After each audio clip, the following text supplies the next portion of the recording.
and welcome back to an episode of Bantz with Lawrencia. How are you all doing? Hope you're doing great. For today's episode, I want to talk about Simon Guobadia. Simon Guobadia is repping. Simon is repping Nigerian Yahoo guys. I swear to God.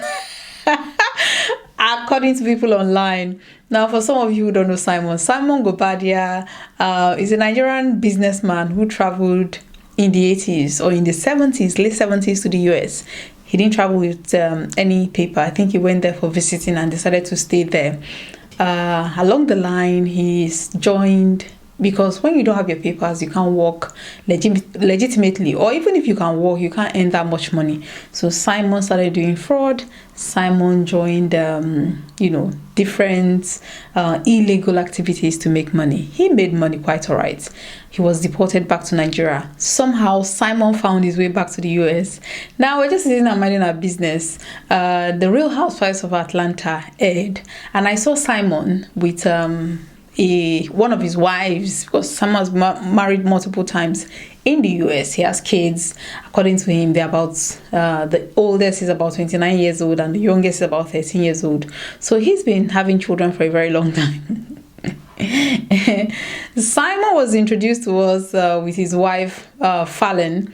Now Porsha was there. Simon met Porsha, and the rest, they say, is history. Simon filed for divorce, accused his wife Fallon of cheating, of everything. Simon and Porsha got married. Their wedding was beautiful. Edo bride meets Americana. Porsha, I think, she embraced the culture. Porsha was ready to be the kept wife, the oil money wife, the African billionaire wife. But she got a rude shock when she realized that Simon was not all what he said he was. Remember, she snatched him from his wife, who was also on that show. So now realizing that everything that she thought that she knew, or everything maybe she has boasted about Simon, was not the case, Porsha filed for a divorce. Now, Simon, on the other hand, he's been in the US for, I think, according to what they said, over 4 decades. He's not gotten his papers because of the way he came in. He's been deported. He's been back, doing illegal activities. Now, Simon was not happy about Porsha filing for a divorce because, according to him, he spent money. He spent on Porsha. So Simon was willing to fight Porsha. They've been battling each other. They had a prenup, but Simon was not ready to abide by the prenup. They went to court. At the end of the day, Porsha won. Simon went back to court because he said that because within all these things, Simon was arrested by ICE agents. He was in detention for over 6 months and then deported back to Nigeria, although Simon right now is in Dubai. But the bone of contention is that Porsha wants Simon to pay everything on that prenup, which is about, I think he has to pay her 40,000 each month that they were married. And they were married for like 15 or 16 months. And Simon is saying that he's back in Nigeria. He doesn't have any money. He doesn't have money to pay Porsha. Porsha, okay. You're back to Real Housewives of Atlanta. Make money, pay your bills. Now, Porsha went back to court.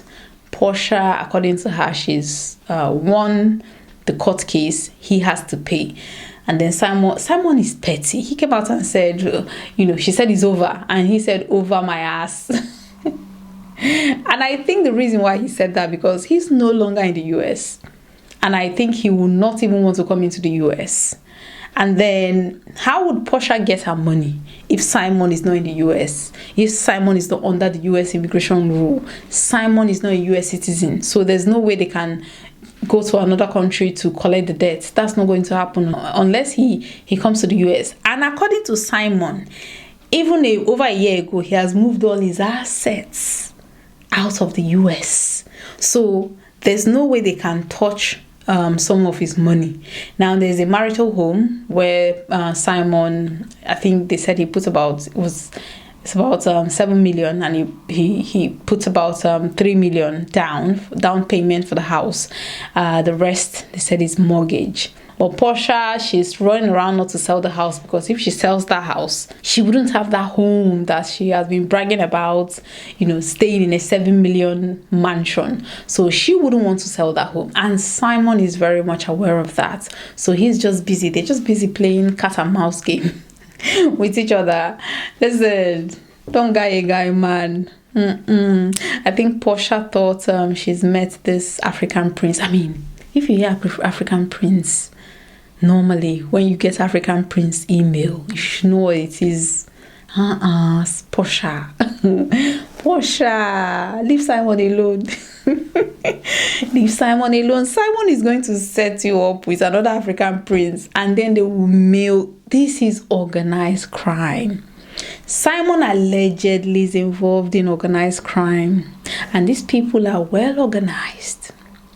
This African prince situation, he can set you up with another African prince. He will be willing to spend even 3 times of what you're asking for, just to make sure that he humiliates you.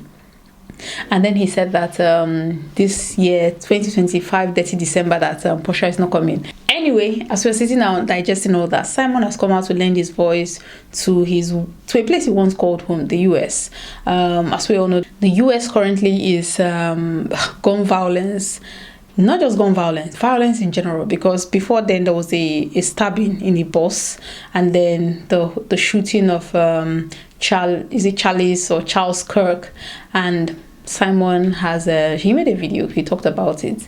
I'm just going to play that video, at least for us to see Simon and hear his voice. It's been a while. Watch this. Good morning. Happy Friday. I wanted to take a minute to reflect on what I have been seeing and experiencing lately.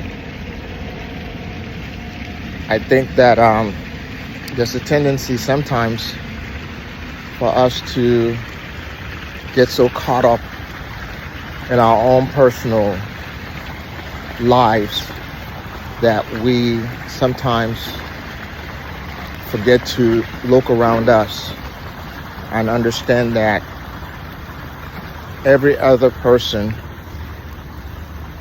has a direct impact in our lives. And what I'm trying to get at is this.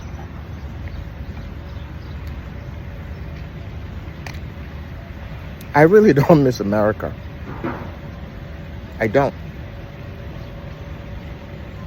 I lived there for 43 years, and I moved out of it about 1.5 years ago, before any of the headlines. But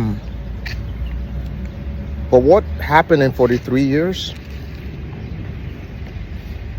I was educated in America. I raised a family in America. I have children that range from age 29 to age 13. I have easily family members from Nigeria in the hundreds living in various parts of the United States. So I left behind a family that I care deeply about,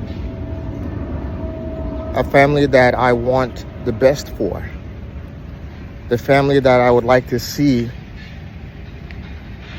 reach an age of maturity,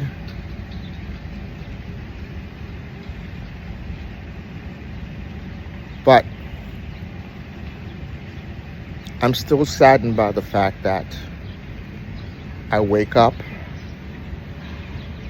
and I have to hear about what the country I left is going through, where my children still live,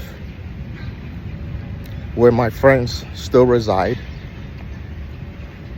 where some of my old business partners still are.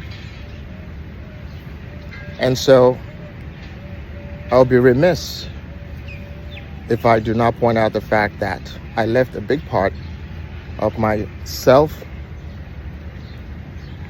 behind in the United States. I don't miss being there. I celebrate this chapter of my life.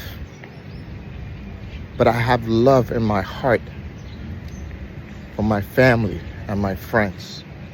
And I pray every day that they're safe. And I pray for your family as well, even those who do not wish me well. I know it does not come from a place of a personal hate towards me. I'm just probably a reflection of what, I don't know, I can't explain it. When we have a certain amount of animus towards somebody we don't know. I just don't understand it. But it's okay. I've come to understand that it comes with the territory of being a public figure. But I'd like to pray for you today, for your family, that every human being deserves to live a full life. A full life. And I pray that your family will continue to be safe. God bless you.